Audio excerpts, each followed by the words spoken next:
Hi, you're very welcome to our panel discussion on menopause in the workplace. My name is Karen Heavey. I'm the Health Promotion Manager in Dublin South, Kildare, West Wicklow. In the HSE, we've been running a number of workshops and focus groups on the menopause. The reaction from staff has been really good, and they're telling us they really want to find out more. So today we've organised a presentation from Loretta Dignam of the Menopause Hub, followed by a panel discussion with 4 HSE employees. So just a little bit about me. My name is Loretta Dignam, as Karen said, founder and CEO of the Menopause Hub. At 49, I had what was to be my last period. I didn't know it was my last period until 12 months later. I very soon after that got hot flushes. And the only 2 things I knew about menopause were no periods and hot flushes. And I would consider myself to be reasonably intelligent, reasonably well educated, a sort of woman of the world, and yet I was blindsided by menopause. And 3 things struck me. Firstly, I felt I was way too young for this. Secondly, I knew nothing about it. None of my friends were speaking about it. And then the third thing was that I didn't dare mention this to my employers because I didn't want my employers to think of me as, you know, over the hill, old, past it, and maybe not capable of doing my job. So I just struggled through for about 3 years. I'd never heard the word perimenopause, so I actually missed all those, well, I didn't miss the symptoms, I experienced the symptoms, but never knew they were connected to menopause, all those symptoms in my 40s. So in total, I probably had somewhere around 8 years of kind of feeling suboptimal in terms of my health. I really wished I'd known a lot more about menopause in my 40s and perimenopause. I could have avoided a lot of things. I could have had better quality of life, a better understanding of what was happening to me. And so, based on my own experience, I decided to set up the Menopause Hub. I set up Ireland's first centre of excellence for menopause. I started with a clinic in Mount Merion. We have doctors, psychologists, women's health, physio, dietitian and nutritionist. And we believe in evidence-based information and treatment for women. So really what I want to talk to you about is why I think menopause matters. By 2030, there'll be 1.1 billion menopausal women on the planet. That would be 12.5% of the global population. And each year, 47 million newly menopausal women will come into that cohort. So a very large group. In Ireland, there's about 600,000 women who are menopausal, of whom about 350,000 are in paid employment. And it too is one of our faster growing demographics. So who are these menopausal women? Well, the average age of menopause when periods stop is 51. And the average age of perimenopause, the lead up to when the period stops, which happens in the 40s, is actually 45. So it isn't an older woman's condition like I thought. But these menopausal women are mothers, wives, partners, sisters, colleagues, friends, peers, direct reports, line managers, and so on. 50% of the world's population will go through menopause, and the other 50% may be impacted by it. And so every woman will experience menopause. Not every woman will experience pregnancy loss, fertility issues, and so on, but every woman will experience menopause.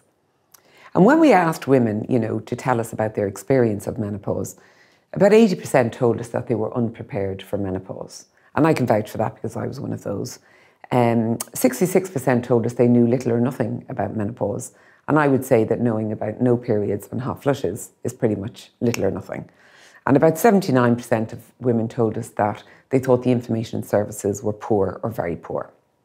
And when we asked women about their symptoms, and this is all research that was conducted by the Menopause Hub, because no data existed in Ireland, we had to rely on UK data all the time.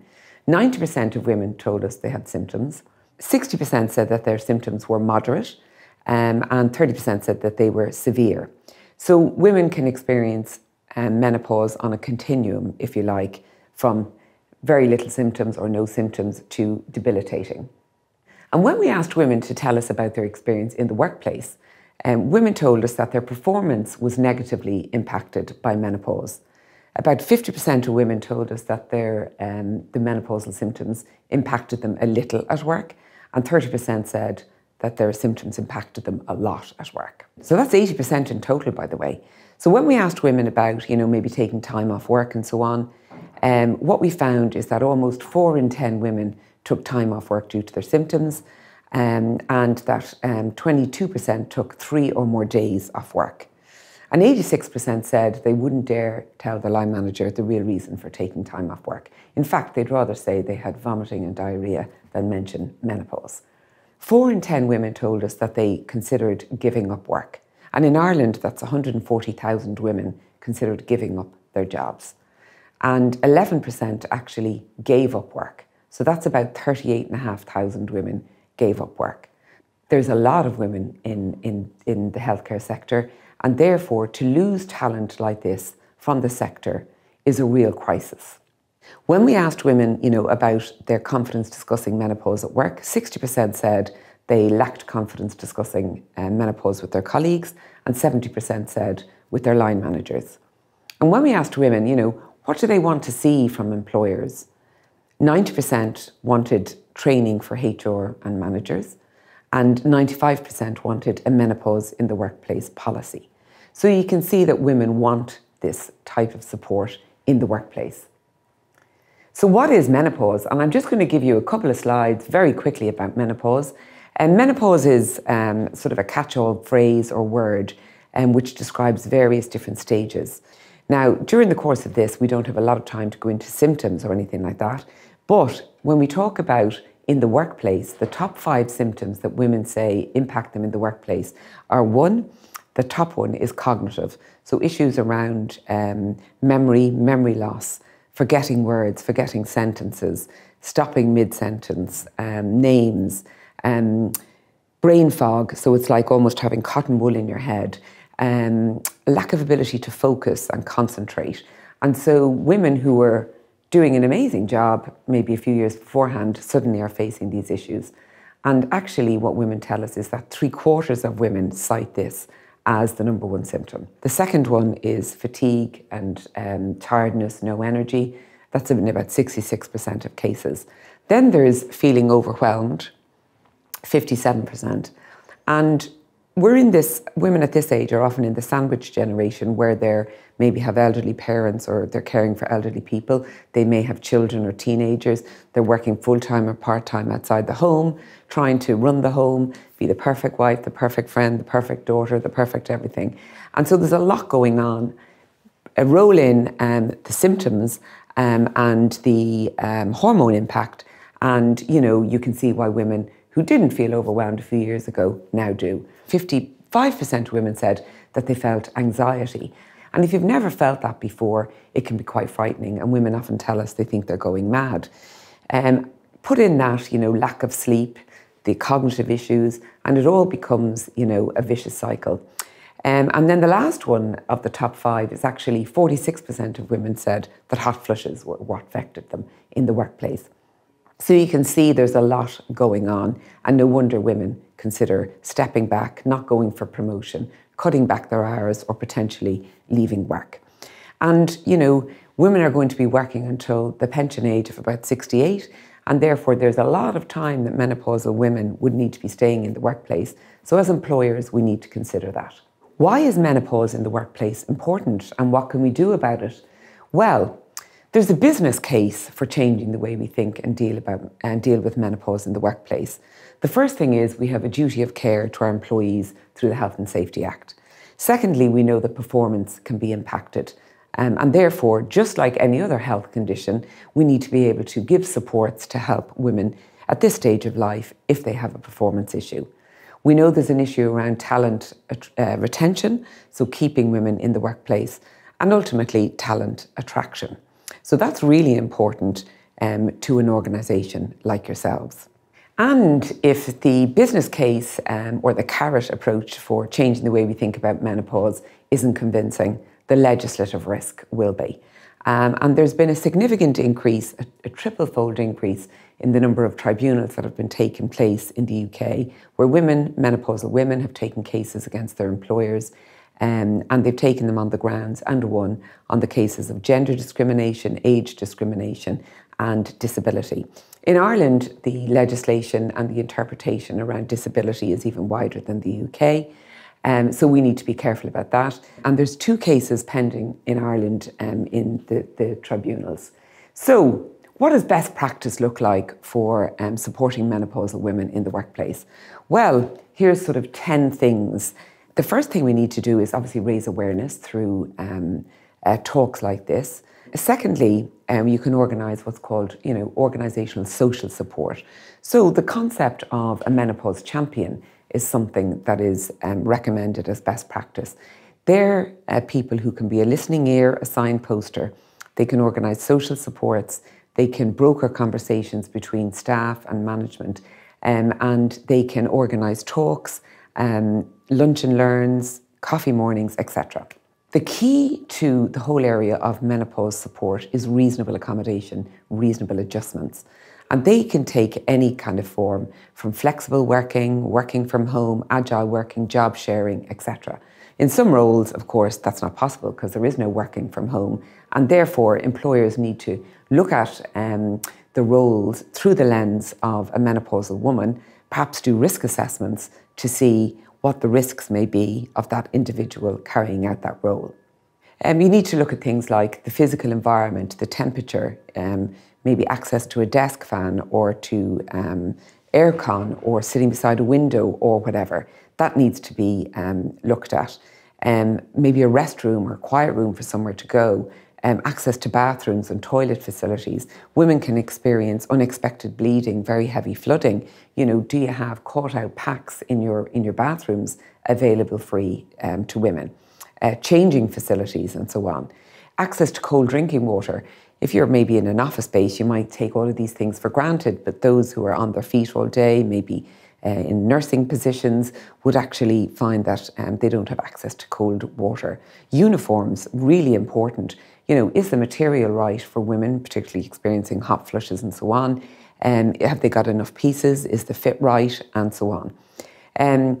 We need to encourage women to talk more about how they feel. We need to create that open, inclusive environment, that their feelings are normal, but we don't need to judge and we don't need to prescribe.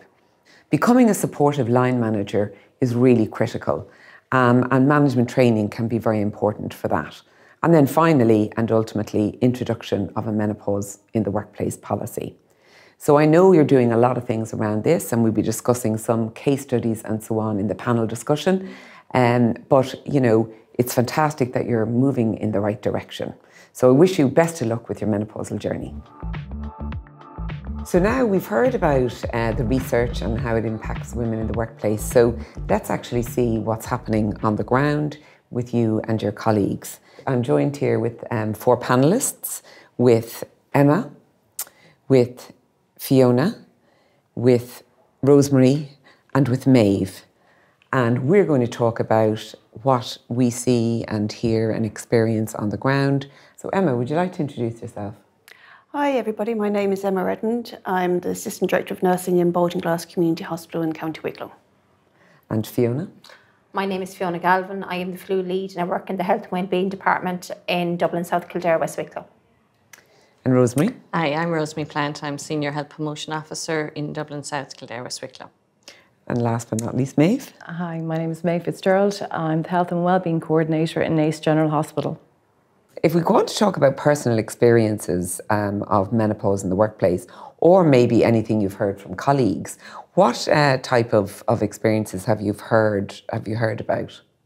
Well, for my own experience, just recently, just a work colleague, I actually thought she was sick, and I approached her and I said to her, "Are you okay?" And she said, "Oh, I'm just very tired." And just by chance, I said, "Oh, I'm doing something next week, a podcast, and we're going to talk about the menopause." And she said, "Oh my God," she said. Then it all came out. It all just flowed. She just said she's going through the menopause and she is experiencing sleep fatigue. She's waking up at 4 o'clock in the morning and she's to come into work and she's up all day. And I just said to her, I said she had to start minding herself. She needs to take time off, even though she was a manager herself. But it was funny, the whole conversation was only approached when I had mentioned that she wouldn't have said anything. And how comfortable do you think people are about talking about menopause in general at work? say, Rosemary? I think it is still a little bit of a taboo subject. You know, I think around mental health we've come a long way, and it is discussed, I think, a lot more. I think, in fairness, Joe Duffy has been given, you know, he has brought the spotlight on it. And, you know, half of our population being female, it really is something that should have been discussed. It was never discussed with me as a young adult or as a mom, or, you know, even with the GP. There was never a discussion that this is going to happen, and you know, there's ways maybe you can prepare for it, or just, you know, have it as a normal discussion, the same way as you'd talk about a hip replacement, or that it's the normal interaction that we have, both with the medical profession and with our work colleagues. I mean, if you think about it, it wasn't that many years ago that people wouldn't talk about periods. And now it's normalised. We can talk about periods. We can talk about periods to our teenagers and their friends, and there's not a taboo so much about it, but there's still a big taboo on menopause. And it's being able to approach it and how to approach it. And then, as you said, education. It's the key for everybody. Everybody needs the education. Even men and women. Absolutely. So I think engaging male allies is really, really important. And through education, really. 100%. That's it. And once they know, if they actually realise the amount of signs or symptoms that women can actually experience, then it will help them along. Because I do think sometimes when you say menopause, guys are going, ha ha ha, you know, it's like a big joke. It's like, here we go again. So, but if that was really pushed out there, that they were aware that this is what can happen and this is what the woman is experiencing, they would be more considerate, I do believe. And Fiona, do you think, you know, does anybody ever talk to you in the workplace about this? Again, I would work in a predominantly female environment, and, you know, so I suppose in our environment we would, as our colleagues, yes, but, you know, it's only supporting each other as such, you know, where we would try to open the door for ourselves to let each other know that we are there as colleagues for each other. But I do think that there needs to be a lot more focus on it, and how, from a management point of view, and the resource, and a lot more resources put into that. I do think there is a big gap from a line management point of view, that there does need to be a specific training course that's mandatory, so that management can get on board and be a lot more supportive of staff. Perhaps I think maybe in the future, you know, obviously we have a lot of HSE land courses. Maybe there should be an HSE land course on menopause and have that as mandatory. Absolutely. Because we have a lot of other mandatory courses. So then everybody can get they have a basis, a grounding as to what is menopause. And so then they might have a little bit of an understanding as to how to support their colleagues. I think normalising it in the workplace is a huge part. You know, yes, we do need policies, and it's always good to have policies and procedures to follow, but just that normalisation, that it's just part of normal life and the life cycle of a female in particular, obviously, but men are affected as well. You know, we have partners, husbands, sons, brothers, whatever, and they are affected by menopause. You know, as well. Absolutely. And there's also a danger, you know, if we don't engage male allies in this, that it becomes, you know, another women's issue, and we need to avoid that. So I have to say, we always encourage men to get involved in the conversation. And some of the questions we get are, how can I support my partner or my wife or family member? And then it's also, how can I support colleagues? And what I always say is that it's really important that, you know, what they say is, you know, what would help you right now? How can I help you right now?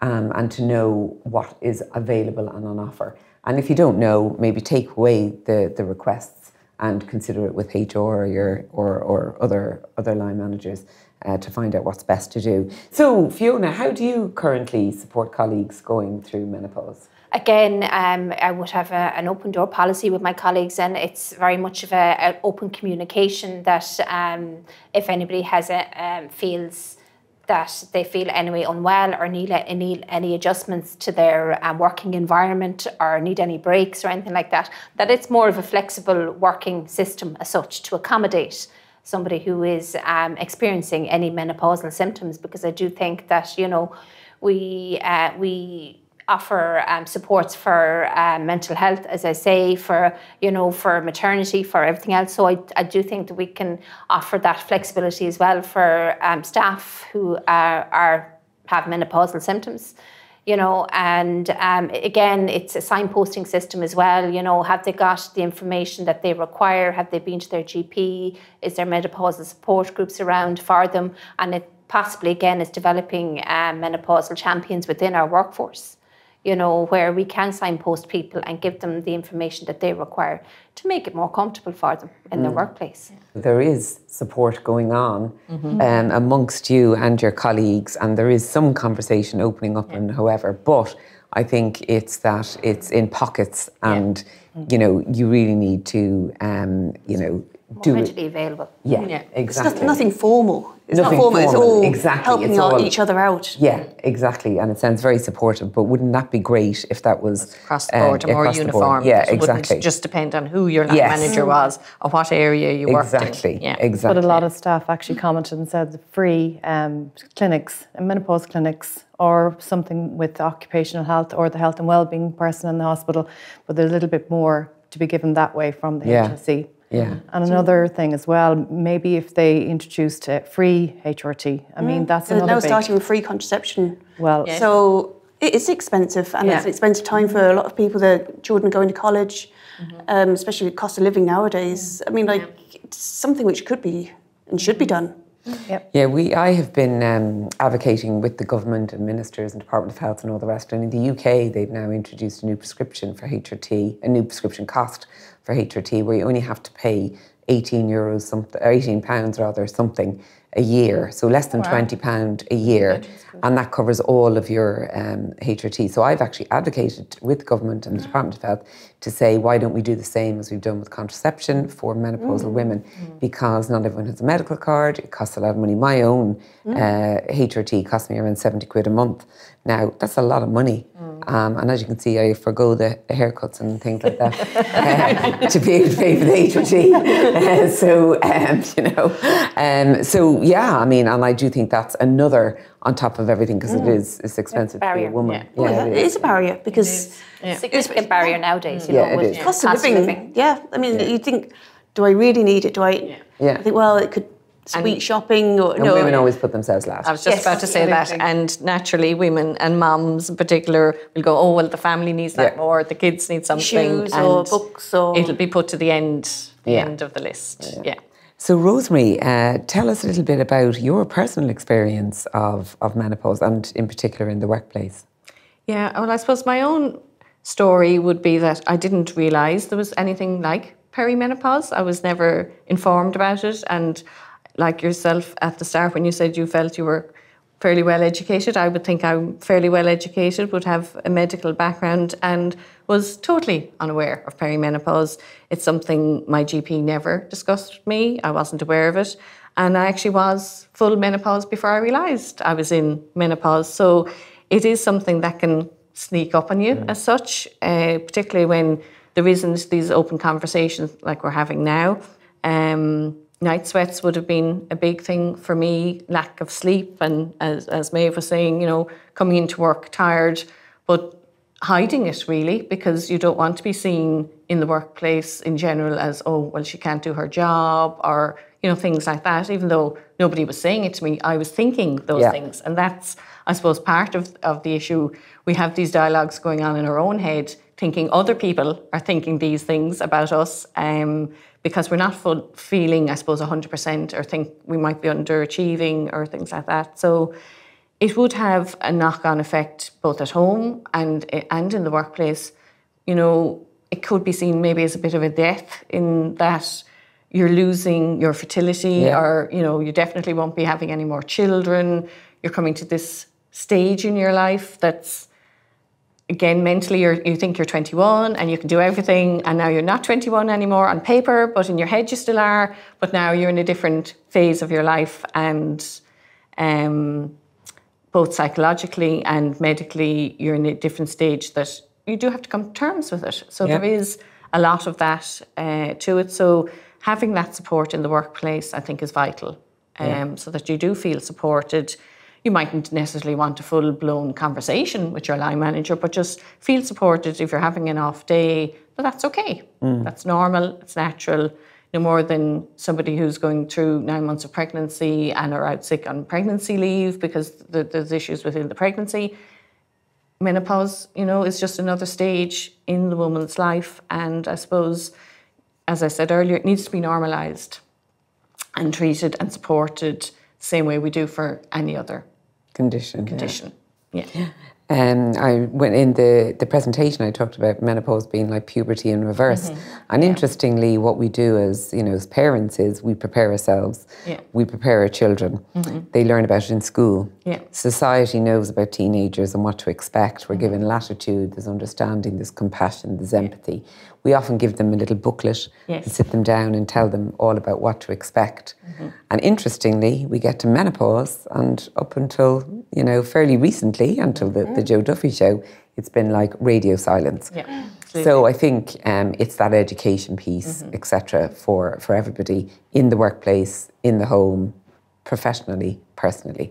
And the comment that really struck me there was that what we hear back from women is just what you said, is that in their own heads they feel less than, although they may be still doing a great job. And it's that feeling less than that makes them feel, that they're losing their confidence in the workplace.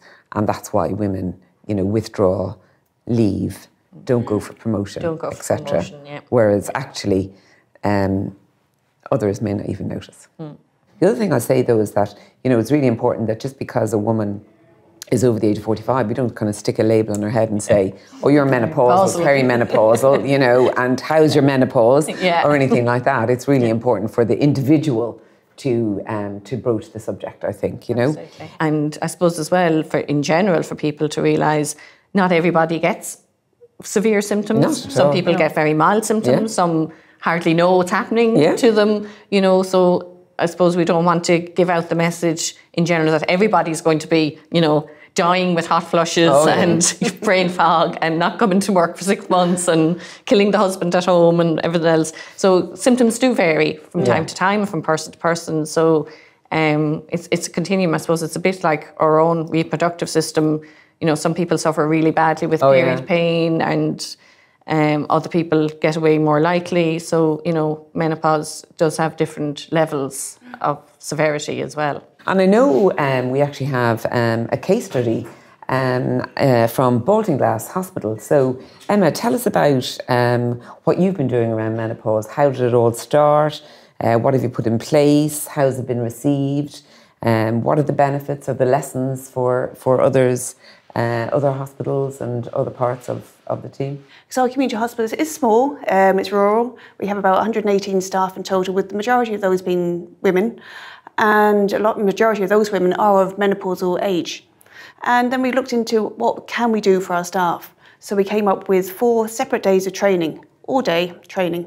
And we had a nice separate building away from the main hub of the hospital. So it's private. And we said everything which was mentioned in the training day was confidential between us, just so that people felt they could sort of talk about different things and it wasn't going to be spread around the whole community. So we had 2 of these training days last year, and we have another 2 training days coming up in the next couple of weeks. People are talking about it more, and we're working with Menopause Hub to come up with little badges of some description so that staff can wear the badge at work, and then people will recognise the badge and say, okay, they're menopausal champions. So I can actually talk to somebody. So actually we were hoping then to have about 60 menopause champions in the hospital.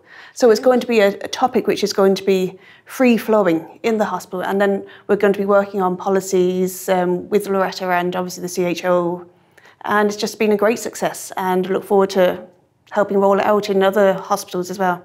I suppose the last question I have for you is, what lessons can be learned for other hospitals from what you've done? Well, it's making sure that you have a nice quiet area to have the training, so you can feel comfortable in talking about your own personal menopausal symptoms. So you're basically saying a safe space. Safe space. Confidential, away from the day-to-day hustle and bustle of the daily job or the daily routine or whatever. Okay. Just so everyone feels safe and secure, and all the information that was being discussed on that day is kept in the room. Yeah, confidential. So confidentiality, I think, is very important now to stress when you're having one of these study days, so everyone just feels nice and relaxed. And the information is correct, up to date, evidence-based, best practice, so that you know, the audience are getting and having correct information. And that it's inclusive. Inclusive. You know, that men are, you know, that it is okay for them to say, listen, I would like more information on this. I would like training on this to support my colleagues and support my wife, my family, my, you know, the sisters. And when I put the flyers around to the different units saying about these menopause study days coming up, I had to make sure that it is inclusive for men. Yes. Just because you're a man doesn't mean that you can't come. And even going home with leaflets with all the symptom checkers, having these at hand, just going home, and even if you're leaving it on the kitchen table, and you could have a friend come over for a cup of tea or a glass of wine and pick it up and think, okay, yeah, I have that. And it's just a conversation starter. Yeah. I think it's fantastic. You're actually getting the support from management, and you're getting then the very right good support support, from external. So that's really great. And I really would benefit, to be able to implement it in my workplace. That'd be great. Once one individual is happy to kind of speak about it, whatever, that encourages others to come out and others to come out and so on. And so the other areas I would encourage is that if there's anyone senior in your organisations who are happy to come out and talk about their own experience, that can be a great door opener for others to open up about their conversation, Okay, well listen, I think we'll wrap it up there. Thank you very much for sharing all the stories from your own work lives with colleagues and so on. I think it's been fascinating, and I think in summary, I suppose the key thing is we need education and awareness for everybody, whether it's you know, colleagues, staff, supervisors, managers, menopause champions have a role to play, potentially policy development, but that it really needs to be opened up because this is an issue for you and in this profession in particular. I'd like to thank Loretta and the panellists for a fascinating and an insightful discussion today, and thanks to the Staff Health and Wellbeing team for organising it. Menopause is a stage of life, it's part of our journey, and in the HSE we want to have an open and visible conversation about it in the workplace. And if you're interested in learning more about staff health and wellbeing, our team has a range of resources and supports available.